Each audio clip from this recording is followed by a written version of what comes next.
The most severe action by nurses in London is taking place at the Middlesex Hospital, where mainly COSY union members are on 24-hour strike, despite what were described yesterday by their own leader as useful talks about the regrading controversy. It's a major regrading exercise that we're going through. They say it will cost the review body, it will cost 803 million. We've said fine. Now the time to start challenging whether or not the review body is right is after the grading exercise is finished at the end of October. But one feels some people are crying ouch before they've been hit, and we say they're not going to be hit.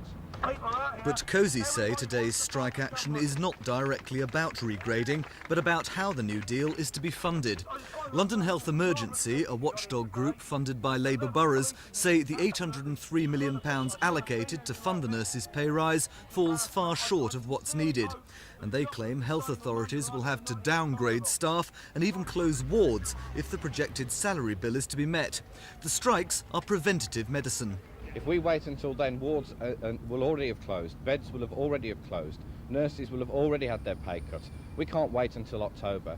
This action is being taken now as a preventative measure to stop the terrible things that could happen in the future if this pay review body's report isn't implemented properly.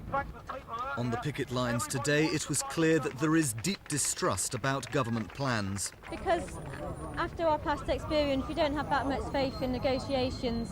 We've seen before that negotiations don't get us decent pay rise at all. This year we got promised a reasonably good pay rise, and that was after we took strike action in February and March. So we think by taking strike action now, we're going to make sure we get full funding for our clinical pay review and actually get the pay we deserve and were promised in April. But the dispute doesn't seem to have put people off a nursing career. A government recruiting campaign on television in the Thames area has attracted nearly 7,000 inquiries. Paul Arsman, Thames News.